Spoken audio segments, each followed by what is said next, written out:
Before the magic of a light switch, night was a world of deep, dangerous darkness. Imagine a bedroom so dark you couldn't see your hand in front of your face. The moon might help, but often blackness was absolute. This wasn't just inconvenient, it was risky. A stumble in the dark could mean a broken bone or worse. The only defense? Fire. A single candle or oil lamp was all that stood between you and the unknown. That tiny flame was precious, offering a fragile sense of safety and a few moments to read or prepare for bed. But fire brought its own dangers. In rooms filled with flammable bedding, a knocked-over candle could mean disaster.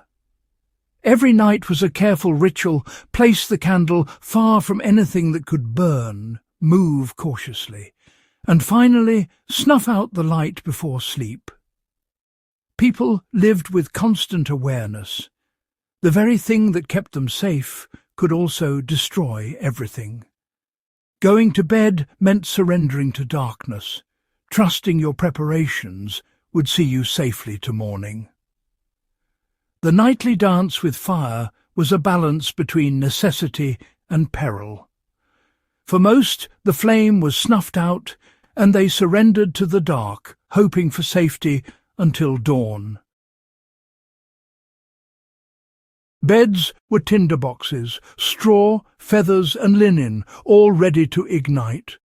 Because of this, candles were never placed on bedside tables. Instead, they sat across the room, far from anything flammable. This distance was the first rule of nighttime safety. The goal: light the room, not the bed. Extinguishing the candle meant crossing the cold floor, then feeling your way back in darkness. This ritual was ingrained from childhood, a basic survival skill. Furniture and room layouts often revolved around safe candle placement. Even a small, sturdy table might exist solely to hold the nightly flame, away from curtains and bedding. The discipline of distance was the cornerstone of survival. Everyone knew falling asleep with a candle nearby was unthinkable. The nightly routine was a constant reminder. Darkness was a nuisance, but fire was a true terror. Open flames and drafts were a dangerous mix.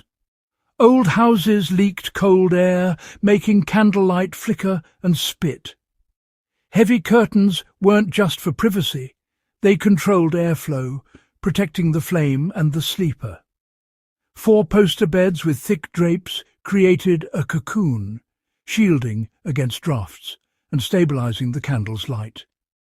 Window curtains blocked cold gusts, making the room safer and warmer. People became experts at managing airflow, using fabric to tame invisible dangers.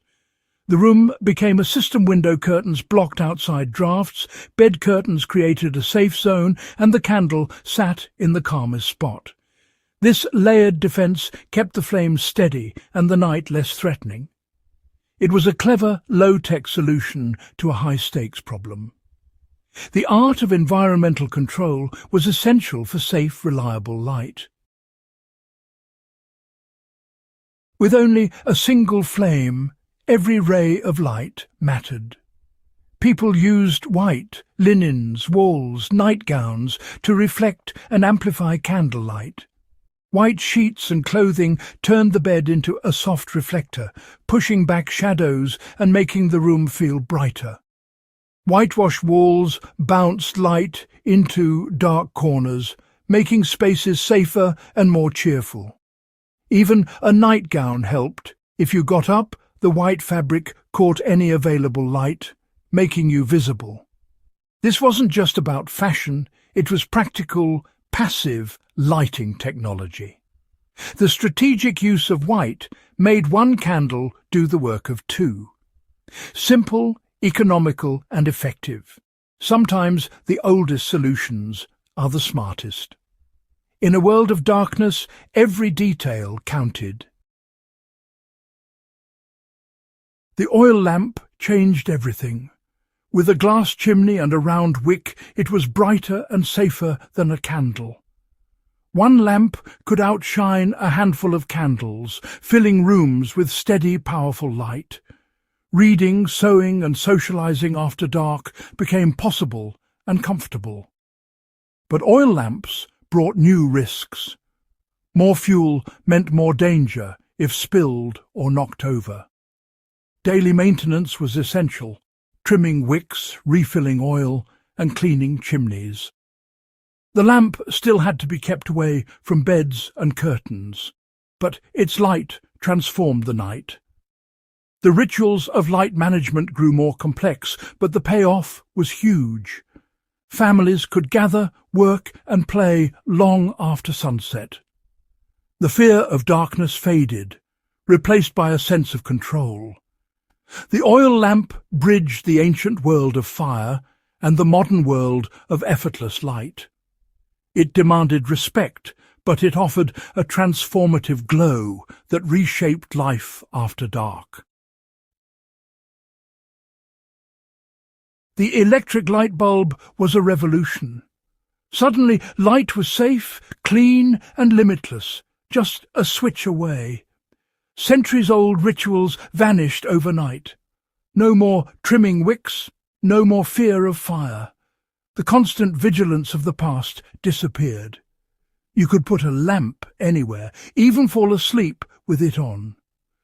Homes no longer needed to be designed around fire safety. If a room was too dark, you just used a brighter bulb.